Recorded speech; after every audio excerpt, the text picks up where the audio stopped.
بسم اللہ الحمدللہ والصلاة والسلام علی رسول اللہ وعلی آلہ وصحبہ اجمعین اما بعد فاعوذ باللہ من الشیطان الرجیم بسم اللہ الرحمن الرحیم رب اشرح لی صدری ویسر لی امری واحلل عقدۃ من لسانی یفقہوا قولی۔ السلام علیکم ورحمۃ اللہ وبرکاتہ۔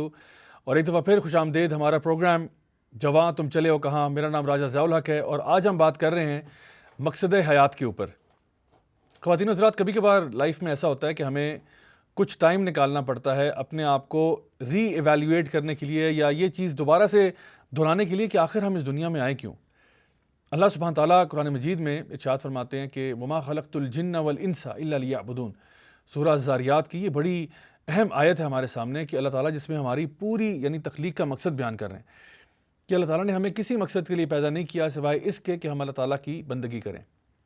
سورہ ملک کے اندر اللہ تعالیٰ یہ بات ارشاد فرماتے ہیں کہ الذی خلق الموت والحیات لیبلوکم ایکم احسن عملا۔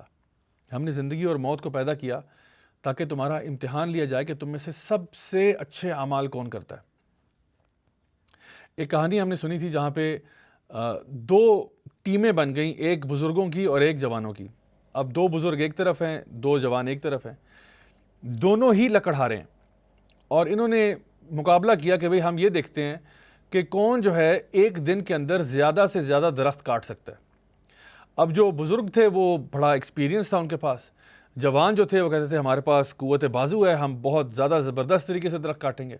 تو اب مقابلہ شروع ہو گیا۔ اب ہوا کیا کہ دونوں جو ہے وہ جنگل کے ایک ایک حصے میں چلے گئے اور وہاں پہ درخت کاٹنے شروع کر دیے۔ جوان جو ہیں وہ لگاتار ایک آری انہوں نے پکڑی اور لگاتار درخت کاٹتے گئے مستقل، بغیر بریک لیے، صبح سے لے کے شام تک مستقل، کوئی بریک نہیں لیا بیچ میں، کیونکہ ان کو یہ یقین تھا کہ ہم تو بڑے طاقتور ہیں، ہم تو بار بار یہ کام کر سکتے ہیں، ہمیں تو کوئی مسئلہ نہیں ہے۔ اچھا، دوسری طرف سے جنگل کی ان کو آواز آتی کہ کچھ دیر تک تو آری چلنے کی آواز آتی، پھر خاموشی ہو جاتی، تقریباً 15-20 منٹ خاموشی ہوتی، پھر دوبارہ آری چل پڑتی، پھر اس کے بعد کچھ دیر کے لیے آری چلتی، پھر بند ہو جاتی۔ تو جوانوں کو اس بات کا یقین ہو گیا کہ جو بزرگ ہیں نا یہ ہار جائیں گے، کیونکہ ان کے تھوڑی دیر کے بعد بریک لیتے ہیں، تھوڑی دیر کے بعد وقفہ لیتے ہیں۔ اب ظاہر سی بات ہے جو بندہ اتنے وقفے لے رہا ہے وہ کہاں کام کر پائے گا۔ لیکن جب شام کو یہ سب اکٹھے ہوئے اور انہوں نے درختوں کی تعداد گننا شروع کی تو پتہ چلا کہ بزرگ جو تھے وہ کئی زیادہ درخت کاٹ چکے تھے نوجوانوں کی نسبت۔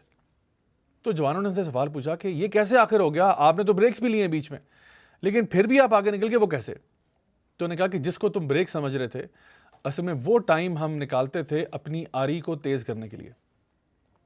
تم لوگ اپنی بیوقوفی میں اسی ایک آری کے ساتھ بس لگے رہے اور تمہارے سے ایک خاص تعداد میں درخت کٹے۔ ہم کیا کرتے، جب ہمیں لگتا ہماری آری تھوڑی کم ہو رہی ہے، ہم اس کو دوبارہ سے تیز کرتے اور اس کی پھر پرفارمنس بڑھ جاتی۔ خواتین و حضرات، بالکل اسی طرح سے ہمیں کبھی کبھار نا اپنی لائف میں تھوڑا سا بریک لینا پڑتا ہے اپنی آری کو تیز کرنے کے لیے کہ آخر میں زندگی میں کیا کر رہا ہوں، میرا مقصد کیا ہے، میں کہاں جا رہا ہوں، میری فیملی کہاں جا رہی ہے۔ کیونکہ کبھی کبھار کیا ہوتا ہے، ہم لوگ اس 9 to 5 جو روٹین ہے اس میں اس طرح پھنس جاتے ہیں، یا اپنے اسکول کالج کے معاملات میں اتنے زیادہ پھنس جاتے ہیں، الجھ جاتے ہیں کہ ہم بھول جاتے ہیں کہ اصل میں ہمارا مقصد کیا تھا دنیا میں آنے کا، ہمیں آخر اللہ تعالیٰ نے یہاں بھیجا کیوں۔ تو جب بھی ہم تھوڑا سا بریک لیتے ہیں نا، کبھی کبھار لائف میں بریک لینا چاہیے، بریک لیں ان سوالوں کے جواب ڈھونڈنے کے لیے کہ آخر میں اپنی پرفارمنس کو بہتر کیسے کر سکتا ہوں اور زیادہ اچھا مسلمان کیسے بن سکتا ہوں۔ اب دیکھیے، آپ کی اس سوچ اور فکر کے اندر سب سے پہلی بات بنیادی طور پر یہ ہے کہ آپ اپنے دماغ کو کیا خوراک کھلاتے ہیں۔ جسم کو جو خوراک کھلاتے ہیں وہ تو ہمیں معلوم ہے، لیکن آپ کا دماغ جو ہے وہ اصل میں کیا خوراک کھاتا ہے۔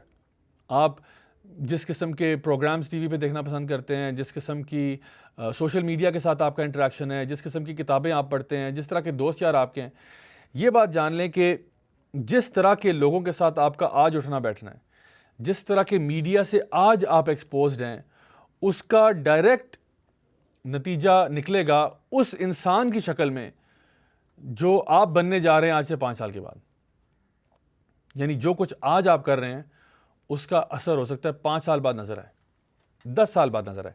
اگر آج آپ اچھی باتیں پڑھ رہے ہیں، اچھی باتیں سیکھ رہے ہیں، اچھے لوگوں کے ساتھ آپ کا اٹھنا بیٹھنا ہے، تو 5-10 سال کے بعد آپ کی پرسنالٹی بہت اچھی ہو چکی ہوگی۔ لیکن اگر آج آپ اپنے آپ کو ان چیزوں سے ایکسپوز کر رہے ہیں جو کہ بری ہیں آپ کے لیے، تو سوچیں کہ آپ 5 سال بعد 10 سال بعد کہاں ہوں گے۔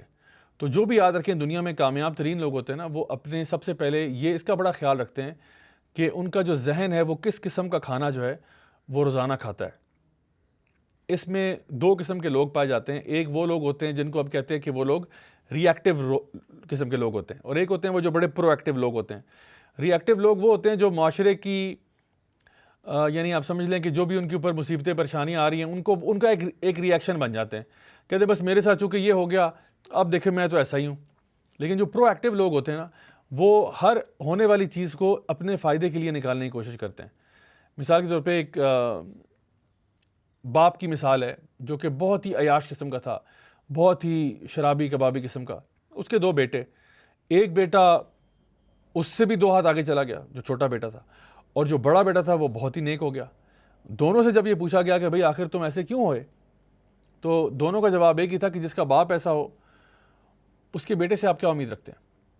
یعنی جو بچہ خراب ہوا, جو باپ سے بھی آگے نکل گیا, اس نے کہا بھئی میرا باپ ہی اتنا خراب تھا تو میرے سے کیا امید تھی آپ کی. یہ ہے ری ایکٹیو بچہ, یہ اپنے سوسائٹی کا ری ایکشن بن گیا. جو بچہ نیک ہوا اس نے بھی جواب یہ دیا کہ جس کا باپ ایسا ہو, یعنی کہ اس نے اس کو پرو ایکٹیولی لیا. اس نے کہا اگر میرا باپ خراب تھا تو میں تو اس کی حالت کو دیکھ رہا ہوں, میں تو عقل مند ہوں, میں تو اس کے نقشے قدم پہ کبھی نہیں چلوں گا کیونکہ میں نے خود دیکھا کہ میرے باپ نے اپنی زندگی کو کیسے تباہ کیا. تو میں بے وقوف تو نہیں ہوں, کیونکہ عقل مند انسان وہ ہوتا ہے جو دوسروں کی غلطیوں سے سیکھتا ہے. بے وقوف کہتا ہے میں نے غلطی خود کر کے دیکھنی ہے.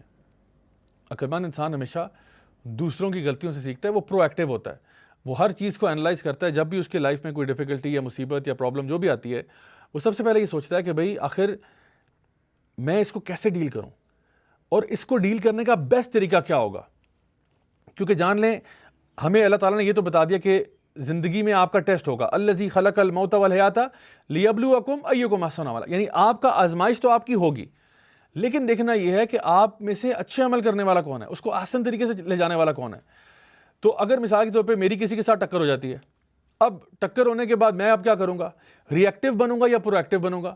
ری ایکٹیو بنوں گا تو میں بھی بھڑک اٹھوں گا اور ہو سکتا ہے بری زبان استعمال کرنا شروع کر دوں, مار کٹائی پہ آ جاؤں. یہ ایک ری ایکٹیو اپروچ ہے. ری ایکٹیو اپروچ جانوروں کے پاس بھی ہوتی ہے, لیکن پرو ایکٹیو یا رسپانس جس کو ہم کہتے ہیں نا, یہ وہی دیتا ہے جو اشرف المخلوقات ہوتا ہے, جو انسان ہوتا ہے. وہ سوچتا ہے کہ بھئی چلو ٹکر ہو گئی, ٹھیک ہے, اگلے کی جان بچ گئی, میری جان بچ گئی, الحمدللہ, میں آرام سے تحمل کے ساتھ بات کر لیتا ہوں, معاملے کو ہم لوگ ہینڈل کر لیتے ہیں صحیح طریقے سے. مجھے کیا ضرورت پڑی ہے چیخنے کی, چلانے کی, اپنا خون جو ہے نا وہ جلانے کی, مجھے تو کوئی ضرورت نہیں ہے. تو جو عقل مند لوگ ہوتے ہیں وہ اس طرح سے بہیو کرتے ہیں. آپ خود سوچئے نبی کریم صلی اللہ علیہ وسلم کی زندگی میں اتنے سارے واقعات ہوئے, آپ کیا ایک ری ایکٹیو قسم کے انسان تھے, ہر بات پہ رد عمل ظاہر کرنا, ہر بات پہ رد عمل, یا کیا آپ پرو ایکٹیو تھے, وہ چوائسز میک کرتے تھے جو کہ دنیا اور آخرت کے لیے بیسٹ چوائسز ہوتی تھیں. خود ذرا سوچئے, یعنی ہماری زندگی میں کوئی بھی پرابلم آتا ہے, آپ یہ سوچئے کہ اگر میری جگہ پر نبی کریم صلی اللہ علیہ وسلم ہوتے تو وہ کیا کرتے, کیونکہ آپ تو وہ تھے جو اپنے دشمنوں کو معاف کرنے والے. آپ تو وہ تھے کہ جب ایک شخص نے آ کے آپ کے گلے کے اوپر تلوار رکھ دی اور کہا کہ اب بتاؤ تمہیں مجھ سے کون بچائے گا, تو آپ نے اس کی طرف بالکل ریلیکس انداز میں کہا اللہ, اور اس شخص کے ہاتھ سے تلوار گر گئی. پھر آپ نے وہی تلوار اٹھائی اور کہا اب تو بتا تجھے میرے ہاتھ سے کون بچائے گا. اور پھر بعد میں وہ اس کو چھوڑ دیا, آزاد کر دیا, وہ چلا گیا اور وہ مسلمان ہو گیا, اس کا پورا قبیلہ مسلمان ہو گیا. اسے کہتے ہیں پرو ایکٹیو اپروچ. تو آپ نے دیکھنا یہ ہے کہ آپ زندگی میں کس قسم کے رد عمل شو کرتے ہیں ڈفرینٹ سچویشنز جو آپ کی لائف میں آتی ہیں. کچھ لوگ ہوتے ہیں ان کو ایک بیماری ہوتی ہے جس کو میں کہتا ہوں ایکسکیوسائٹس, یعنی بہانے کرنے کی بیماری. اصل میں کوئی بیماری ہے نہیں, لیکن بس اس کا ایک نام بنا دیا ایکسکیوسائٹس, یعنی ایکسکیوزز کرنے کی بیماری. یعنی کوئی پوچھا جائے کسی شخص سے کہ بھئی تم اتنے فلاں چیز میں کمزور کیوں, کہ بھئی جی میرے تو حالات ہی ایسے تھے, مجھے تو ماں کا پیار نہیں ملا, باپ سے محبت نہیں ملی, ہم تو فائنینشلی اتنے اسٹیبل نہیں تھے, وغیرہ وغیرہ. یہ سارے بہانے ہوتے ہیں, کیونکہ جن لوگوں نے کرنا ہوتا ہے نا وہ کر گزرتے ہیں. جن لوگوں کی زندگی میں کوئی گول ہوتا ہے نا, جن کی لائف میں کوئی پلان ہوتا ہے, جن کی لائف کا کوئی مقصد ہوتا ہے, پھر وہ اس مقصد کے پیچھے تن من دھن لگا دیتے ہیں. آپ اس کی مثال ایک چونٹی سے لے لیں. چونٹی ایک دیوار پہ چل رہی ہے, ٹھیک ہے, آپ اس چونٹی کے آگے ہاتھ رکھ دیں تو کیا ہوگا, چونٹی کیا یو ٹرن لے کے واپس چلی جائے گی؟ نہیں, وہ آپ کے ہاتھ کے سائڈ سے گھومتی بھی نکل جائے گی. آپ پھر ہاتھ رکھ دیں وہ پھر نکل جائے گی, پھر رکھیں پھر نکل جائے گی, ہر دفعہ وہ سائڈ سے نکل جائے گی. چونٹی کو پتہ نہیں اوپر کیا مل رہا ہے, لیکن بہرحال اس نے جانا اوپر ہی ہے. لیکن ہم اپنے عزائم کے, ہمارے جو ارادے ہوتے ہیں ان کے اتنے کچے ہوتے ہیں کہ جیسی ایک رکاوٹ آتی ہے تو ہم کہتے ہیں بس جی میرے سے تو کام نہیں ہوتا, میں نہیں کر سکتا. زندگی میں سوچا تھا میں یہ کروں گا وہ کروں گا, اتنے بڑے بڑے مقاصد اپنے لیے بنائے, اتنے بڑے بڑے پلان بنائے, لیکن رکاوٹ آتے ہی فوراً سے یو ٹرن لیا اور کہا میں تو کر ہی نہیں سکتا. تو یاد رکھیے یہ سب سے پہلے یہ جو چیز ہے نا یہ آپ کے دماغ میں سٹارٹ ہوتی ہے. ہنری فورڈ نے کہا تھا کہ whether you think you can or you think you can't, you're right. کہ اگر آپ کو لگتا ہے آپ کر سکتے ہیں، یقیناً آپ کر سکتے ہیں، اور اگر آپ کو لگتا ہے آپ نہیں کر سکتے، یقین کریں پھر آپ نہیں کر سکتے. اس کے بارے میں مزید بات کرتے ہیں، لیکن ابھی لیتے ہیں ایک چھوٹی سی بریک. اس کے بعد بات کرتے ہیں کہ اصل میں ہم اپنے مقصد حیات تک کیسے پہنچ سکتے ہیں. Do stay with us.